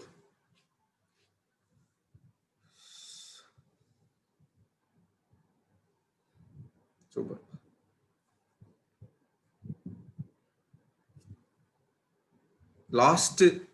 ஃபர்ஸ்ட் அண்ட் லாஸ்ட் வார்னிங் என்னன்னா, கடவுள் வலியுறுத்தின விஷயத்துல எதுக்காக இதெல்லாம் எழுதி வச்சிருக்கிறாரு? நம்ம தான் இங்க இருக்க போறதே இல்லையே, எதுக்கு இதெல்லாம் எழுதி வைக்கிறாரு?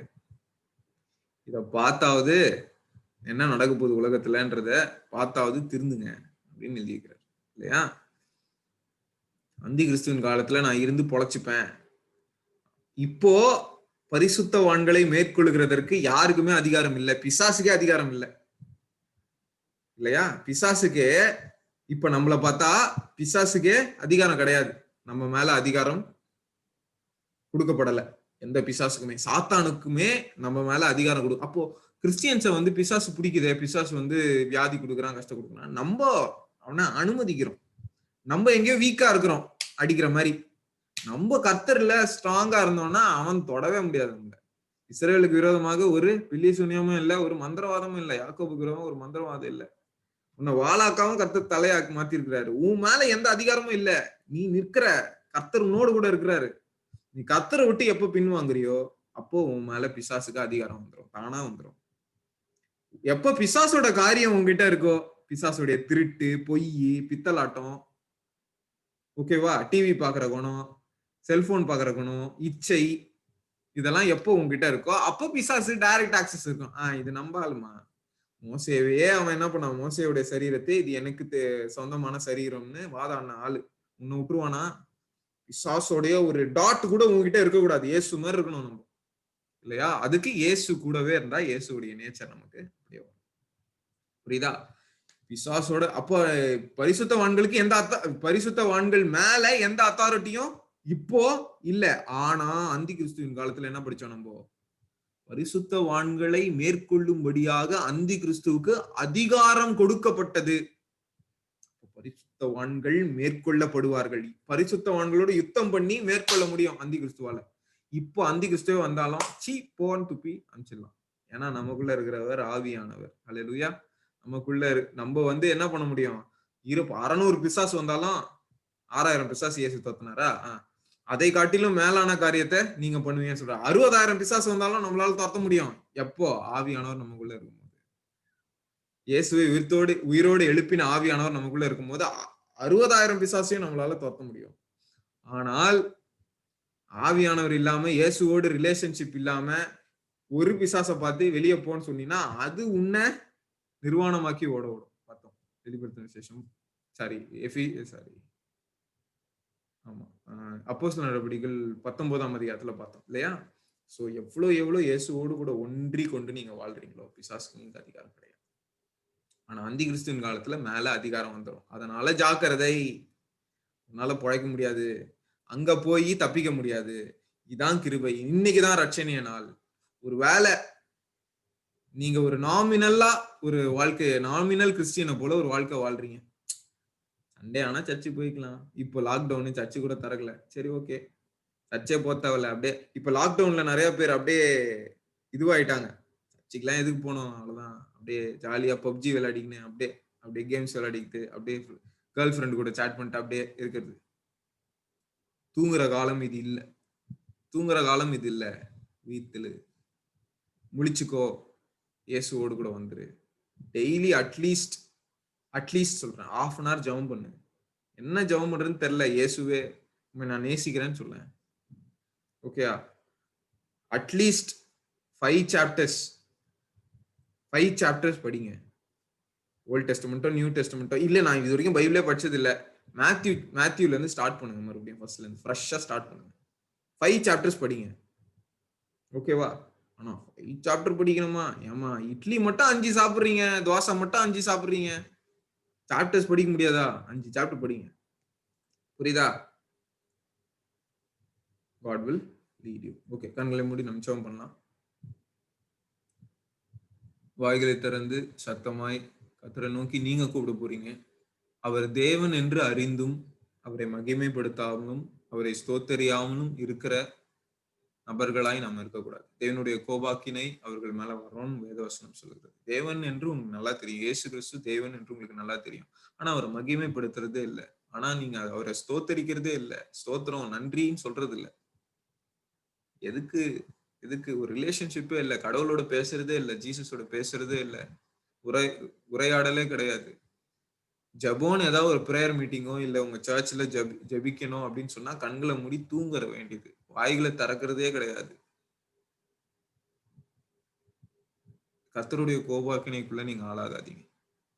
கர்த்தர் சொல்றாரு, ரோமர் 1ஆம் அதிகாரம் 20வது வசனத்துல நினைக்கிறேன், தேவன் என்று நீ அறிந்தும் அவரை மகிமைப்படுத்தாம அவரை ஸ்தோத்தரியாம நீ இருக்கும்போது கர்த்தர் உன்னை பாவத்துக்கு ஒப்பு கொடுக்கிறார். கேடான சிந்தைக்கு ஒப்பு கொடுக்கிறார். ஏதோ தப்பான ஒரு எண்ணங்கள், தப்பான ஒரு செயல்கள், தேவனுக்கு விரோதமான, தேவனுக்கு பிரியம் இல்லாத ஒரு காரியங்கள் உன்னுடைய வாழ்க்கையில ஏன் வருது தெரியுமா? நீ தேவனை மகிமைப்படுத்தல, நீ தேவனை ஸ்தோத்தரிக்கல, தேவனுக்கு கொடுக்க வேண்டிய பிளேஸை நீ கொடுக்கல. நீ ஏதோ ஒரு பிளேஸ், தேவன் இருக்க வேண்டிய இடத்துல டிவியை வச்சிருக்க, தேவன் இருக்க வேண்டிய இடத்துல உன்னோட செல்போனை வச்சிருக்கிற, தேவன் இருக்கிற வேண்டிய இடத்துல உன்னோட கேர்ள் ஃப்ரெண்டை, உன்னோட பாய் ஃப்ரெண்டை வச்சிருக்கிற, உன்னோட சோ கால்டு பெஸ்டியை வச்சிருக்க. தேவன் இருக்க வேண்டிய இடத்துல உன்னோட டைம் எல்லாம் பிசாசு திருடிடுவான். அவன் திருடன். அவன் திருடவும் கொல்லவும் அழிக்கவும் தான் வரான். He is not making you to be a dent. He is coming to destroy. He is a destroyer. But Jesus is a one who gives life. நானும் அவைகளுக்கு ஜீவனும் அந்த ஜீவன் பரிபூர்ணப்படவும் வந்தேன் என்று இயேசு சொல்கிறார். அந்த ஜீவன் இடத்துல நீ வராம உலகத்திற்குரிய காரியத்திலேயே உன்னுடைய டைமை நீ எவ்வளவு நாள் ஸ்பெண்ட் பண்றியோ, நீ அவ்வளோ நாள் சாத்தானுடைய பிடிக்குள்ள போயிட்டு இருக்கிற. மறந்துடாத, சாத்தானுடைய பிடிக்குள்ள நீ போயிட்டு இருக்க. தேவன் இடத்துல வா, தேவன் அந்த கட்டுக்களை உடைப்பார். வாய்களை திறந்து இயேசுவே உம்மை நான் ஸ்தோத்தரிக்கிறேன்ப்பா, வாய்களை திறந்து சொல்லுவியா? வாய்களை திறந்து சொல்லுவியா? இயேசுவே உம்மை நான் ஸ்தோத்தரிக்கிறேன். Lord, I will not do that sin henceforth, O Father. இந்த நிமிஷத்துல, இந்த நொடியில, இந்த நேரம், இந்த நிமிஷம் உன்னுடைய வாழ்க்கை மாறப்போகுது. அக்கா ராத்தூரு நூபு லூக்கா லாபா தாரா. இயேசுவின் அபிஷேகத்தின் கரம் இப்பொழுது ஒவ்வொரு வாலிபர்களும் நிரப்பும்படியாக செபிக்கிறேன். வியாதியின் கட்டுகள் இருந்தா இயேசுவின் நாமத்துல நான் உடைக்கிறேன். ராக்கா லாத்தா ராபா லாபா காரா. பாவத்தின் கட்டுகள் இருந்ததுன்னா இயேசுவின் நாமத்துல நான் உடைக்கிறேன். கல்வாரி சிலுவையில் அண்டைக்கு நீ வா, இயேசுவை நோக்கி பாரு, இயேசுவை நோக்கி உன்னுடைய பாவத்தை அறிக்கை செய், உன்னுடைய கெட்ட பழக்க வழக்கங்களை மாத்து, உன்னுடைய கெட்ட குணங்களை மாற்று. கர்த்தர் அதை மாற்றுகிறேன் என்று சொல்லுகிறார். பரிசுத்தம் என்பது ஒரு கூட்டு முயற்சி. நீயும் கிரியை செய்யணும், ஆவியானவரும் உன்னோடு கூட கிரியை செய்வார். நீ ஆவியானவரோடு கிரியை செய்யும் போது அந்த பரிசுத்தம் என்பது உன்னிடத்துல கிடைக்கும். பரிசுத்தம் இல்லாமல் தேவனை தரிசிக்கவே முடியாது. தேவனை தரிசிக்கவே முடியாது. நீ பரிசுத்தமா இருக்கிறவன் இன்னும் பரிசுத்தமா இருக்கட்டும்னு வேதவசனம் சொல்லுகிறது. வெளிப்படுத்தின விசேஷத்தை சொல்லுகிறது. பரிசுத்தத்துக்கு ஒரு எண்டே கிடையாது. பரிசுத்தத்தை நான் அடைஞ்சிட்டேன், இல்ல இன்னும் பரிசுத்தமாகு. கர்த்தர் அதுக்காக தான் இந்த பைபிள் ஸ்டடி வச்சிருக்காரு. அதுக்காக தான் இந்த ஜூம் மீட்டிங்ல இன்னைக்கு நீ கலந்து இருக்கிற. உன்னை பரிசுத்தம் ஆக்கணும்ன்றதுக்காக தான் கர்த்தர் இன்னமும் உன்னிடத்துல பேசி கொண்டிருக்கிறார். உன்னுடைய எல்லா ஹபிச்சுவல் சின்ஸை மாத்திக்கொள். உன்னுடைய பாவ பழக்க வழக்கங்களை மாற்றிக்கொள். சும்மா ஃபேஸ்புக்கையும் இன்ஸ்டாவையும் சர்ச் பண்றதுனால ஒண்ணுமே உனக்கு கிடைக்க போறது இல்லை. சர்ச் பண்ண வேண்டியது தேவனுடைய வசனம். தேடுங்கள் அப்பொழுது கண்டடைவீர்கள், தட்டுங்கள் அப்பொழுது திறக்கப்படும் என்று இயேசு தேவனுடைய வசனத்தை மேற்கொண்டு சொன்னார். தேவனுடைய வசனத்தை நீ தேடு. வேத வசனங்களை ஆராய்ந்து பாரு, இயேசு பார்க்க முடியும். நீ ஃபேஸ்புக்கை தேடும் போது இயேசு பார்க்கவே முடியாது. உலகத்துல இருக்கிற பிசாசு தான் கண்ணில் படுவோம். ஆவியானவரே, எப்பொழுதும் கூட நீ பேசி கொண்டிருக்கிறதற்காக நன்றி. இந்த வாலிபலாகிய இவர்களுடைய வாழ்க்கையில இருக்கிற எல்லா கட்டுகளையும் இயேசுவின் நாமத்துல இப்பொழுது உடைக்கப்படட்டும், இப்பொழுது உடைக்கப்படட்டும். வல்லமையின் கிரியை இப்பொழுது செயல்படுகிறதற்காக நன்றி. பிணையாளிகள் ரட்சிக்கப்படுகிற வல்லமை இப்பொழுது கிரியை செய்யட்டும்.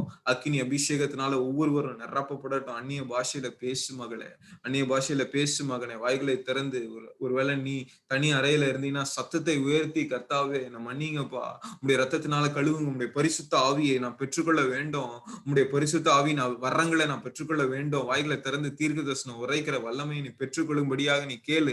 வாய்களை திறந்து நீ கேளு. நீ கேட்கும் போது கர்த்தர் தருகிறேன் என்று சொல்லுகிறார். உன்னுடைய இருதயத்திலிருந்து ஜீவ நதிகள் உள்ள ஊற்றுகள் புறப்படும்படியாக கர்த்தர் ஆவியானவர் உனக்குள்ள கிரியை செய்வார். கர்த்தர் உன்னை நிரப்புவார். ராகா லாத்தராபோ லீதா ராபா லாமா காரா. கர்த்தருடைய அபிஷேகம் இப்பொழுது ஒவ்வொரு வாலிபர் மேலே வந்து இறங்கி கொண்டிருக்கிறதற்காக நன்றி. இன்னைக்கு ஒரு நாளா, இன்னைக்கு அந்த நாளாக மாறட்டும். இன்னைக்கு அந்த ரட்சணை நாளாக மாறட்டும். வாய்களை திறந்து இன்னும் சத்தமா இன்னும் 2 நிமிடம் நம்ம ஜெபம் பண்ண போறோம். வாய்களை திறந்து இன்னும் சத்தமா ரீகா லாத்தாரா போ லூத்து லுலு குலாபாதாரா. இயேசுவின் அபிஷேகத்தின் கரம் இப்பொழுது ஒவ்வொரு வாலிபர் மேலே வந்து தங்கி இருக்கட்டும். ரீகி லீ தரலா கரா. நீ வந்த பிரகாரமா போக கூடாது. இந்த ஜூம் மீட்டிங்ல நீ எப்படி ஜாயின் பண்ணியோ அந்த மாதிரி நீ போக கூடாது. உன்னுடைய வாழ்க்கையில ஒரு மாற்றம் உண்டாகணும், உன்னுடைய குடும்பத்துல ஒரு மாற்றம் உண்டாகணும், உன்னுடைய ஃபேமிலியில ஒரு மாற்றம் உண்டாகணும், உன் காலேஜ்ல ஒரு மாற்றம் உண்டாகணும், வேலை ஸ்தலத்துல ஒரு மாற்றம் உண்டாகணும், உன்னுடைய ரிலேட்டிவ்ஸ் மத்தியில ஒரு மாற்றம் உண்டாகணும்னா நீ மாறணும் என்று கர்த்தர் சொல்கிறாரு. நீ மாறாம உன்னுடைய குடும்பம் மாறாது, நீ மாறாம உன்னுடைய வீடு மாறாது, நீ மாறாம உன்னுடைய ரிலேட்டிவ்ஸ் மாற மாட்டாங்க, உன்னுடைய காலேஜ்ல இருக்க ஃப்ரெண்ட்ஸ் மாற மாட்டாங்க, உன்னுடைய ஃப்ரெண்ட்ஸ் சர்க்கிள் மாறாது. ராக்கா லாத்தீரே பேலேரி நீ லூரு தூரோ லோக்குரோ. குடும்பத்துல இருக்கிற பிரச்சனைகளை கர்த்தர் தீர்க்க வேண்டும் என்றால் நீ ஒரு ப்ராப்ளம் சால்வரா இருக்கணும். அதற்கு உன் இடத்துல பரிசுத்த ஆவியானவராகிய இந்த சொல்யூஷன் இருக்கணும். ராக்கா லாத்தரா பாலா கோரோ நூ துரு அலாபா கரா. இயேசுவின் அபிஷேகத்தின் கரம் இப்பொழுது ஒவ்வொருவரையும் நிரப்பட்டும். எல்லா எரிச்சலின் ஆவிகளை இயேசுவின் நாமத்துல நான் கடிந்து கொள்கிறேன். எல்லா பெருமையின் ஆவிகளை இயேசுவின் நாமத்துல கடிந்து கொள்கிறேன். எந்த பெருமையும் உனக்கு இருக்க வேண்டாம், எந்த பெருமையும் இருக்க வேண்டாம். எனக்கு இருக்கிற டேலண்ட்னால நான் வந்துருவேன் அப்படின்னு நினைக்கிற எந்த டேலண்ட்டும் உதவாது மகனே மகளே. எந்த கிரியையும், உனக்கு இருக்கிற எந்த டேலண்ட்டும் உதவாது. கர்த்தர் இடத்துல வந்துரு. கர்த்தர் உன்னுடைய பெருமைக்கு எதிர்த்து நிற்கிறார். ஆனா தாழ்மை உள்ளவர்களுக்கோ அவர் பலன் தருகிறார், அவர் கிருபை தருகிறார். நீ கிருபையாய் கிருபையாய் கர்த்தருடைய கிருபைக்குள்ள நீ வரும்போது கர்த்தர் உன்னை தூக்கி நிறுத்துவார். நீ அவர் தூக்கி நிறுத்தும்படிக்கு அவருடைய பலத்த கைக்குள்ள அடங்கி இரு என்று வேதவசனம் சொல்லுகிறது. அவருடைய பலத்த கைக்குள்ள அடங்கி இரு, நீ அவருக்கு கீழ்பட்டு இரு, கர்த்தர் உன்னை உயர்த்துவார். ரீகா லாத்துரு லூமா கலா பதோ ருக்குரு, எல்லா விக்கிரகங்கள் இருந்து நீ விடுதலை ஆக வேண்டும். தேவன் என்று சொல்லப்படுகிற எந்த கிரியைகள் இருந்தோம் அந்த விக்கிரகம் உன்னை பிரிக்கிறதா இருக்கிறது. தேவனிடத்துக்கு நீ வா, இந்த விக்கிரகம் உன் இடத்துல வேண்டாம். ஒரு வேளை உங்களுக்கு உங்க கைகள்ல இருக்கிற செல்போன் விக்கிரகமாக கிரியேட் செய்யலாம். மனம் திரும்புங்க, மனம் திரும்புங்க, மனம் திரும்புங்க. இப்பொழுது பரிசுத்த ஆவியானவர் உங்களை நிரப்புவாரு. நீங்க எப்போ கீழ்ப்படிக்கிறீங்களோ, பேதுரு சொன்னது போல, எப்பொழுது நீங்க கீழ்ப்படிக்கிறீங்களோ அப்போ பரிசுத்த ஆவியானவர் உங்களை நிரப்புவாரு. எப்போ நீங்க கர்த்தருடைய கீழே வரணும்னு நினைக்கிறீங்களோ அப்போ பரிசுத்த ஆவியானவர் he will take over. ராக்கா லாதே ரேமி லீத்திலோ ரோகோரோ, இயேசுவின் அபிஷேகத்தின் கரம் இப்பொழுது ஒவ்வொருவரையும் நிரப்பினதற்காக நன்றி தகப்பனே. பரிசுத்தப்படுத்துங்க, உதவி செய்யுங்க. அதிக நேரம் ஜெபம் பண்ண உதவி செய்யுங்க தகப்பனே. அதிக நேரம் பைபிள் வாசிக்க உதவி செய்யுங்க. முக்கியமா கூட இன்னைக்கு பரத்காக நாங்க செபிக்கிறோம். இயேசுவின் நாமத்துல அந்த மகனுக்கு நீர் பரிபூர்ண ஆசீர்வாதத்தை கட்டளையிடும்படியாக செபிக்கிறோம் தகப்பனே. அந்த நீர் டெல்லியில இருக்கிற அவனுக்கு உடைய கிருபை வேணும், உடைய தயவு வேணும் தகப்பனே. அந்த நாட்டுல இருக்கிற எந்த கிரியைகளும் செயல்படாதபடிக்கு இயேசுவின் நாமத்துல அக்னி மதில்களை அந்த மகனை சுற்றி நான் வைக்கிறேன். இப்பொழுது மகனுக்கு நல்ல ஹெல்த் இருக்கட்டும், அந்த படிப்புல கான்சென்ட்ரேட் பண்ண உதவி செய்யுங்க. அந்த மகன் படித்து வெளியே வர நீர் கிருபை தாங்க. ஒவ்வொருவருடைய கண்கள்லாம் மகனுக்கு தயவு கிடைக்க உதவி செய்யுங்க. அந்த ஃப்ரெண்ட்ஸ் சர்க்கிள ஒரு நல்ல நண்பர்களை அவங்களுக்கு கொடுங்கப்பா, அவனுக்கு கொடுங்க தகப்பனே. அவனுடைய மனதின் இயக்கங்கள் விருப்பங்கள் எல்லாத்தையும் நிறைவேற்றுங்க தகப்பனே. அவனுடைய குடும்பத்துல யார் தகப்பனே வியாதியில கஷ்டப்பட்டாலும் இப்பொழுது ஒரு பரிபூர்ண சுகம் உண்டாகட்டும். எல்லா ஃபியூச்சர் குறித்த பயங்களை நான் கடிந்து கொள்கிறேன். தேவன் உனக்கு பயமுள்ள ஆவியை தராமல் பலனும் அன்பும் தெளிந்த புத்தி அளிக்கிற ஆவியை தருகிறார் மகனே. நீ பயப்பட வேண்டாம். உன் எதிர்காலத்தை குறித்து நீ பயப்படவே வேண்டாம். உன்னுடைய குடும்பம் என்னவா ஆயிடுவோன்ற அந்த பயம் வேண்டாம். நாளைக்கு இந்த வியாதியினால என்னுடைய பேரண்ட்ஸ் கஷ்டப்பட போறாங்களான்ற அந்த பயங்கள் வேண்டாம். இயேசுவின் நாமத்துல இப்பொழுது உனக்கு தெய்வீக சமாதானம் உண்டாகும்படியாக ஆவியானவர் உன்னுடைய மனதில் கிரியை செய்கிறார். ரீகா லாத்தாரா பாலா, கர்த்தருடைய கிரியைகள் உன் மேல தங்கி இருக்கும்படியாக நான் செபிக்கிறேன். நீர் பலப்படுத்துவீராக, வழிநடத்துவீராக தகப்பனே. ஒவ்வொரு வாலிபர்களையும் உங்க அன்பின் திருக்கத்துல சமர்ப்பிக்கிறேன். இயேசுவின் மூலம் செபிக்கிற நல்ல பிதாவே, ஆமென். God bless you. சாரி இன்னைக்கு ரொம்ப லேட் ஆயிடுச்சு. 10:45 தான் நம்மளுடைய. கர்த்தர் உங்களை ஆசீர்வதிப்பாராக. Bye bye.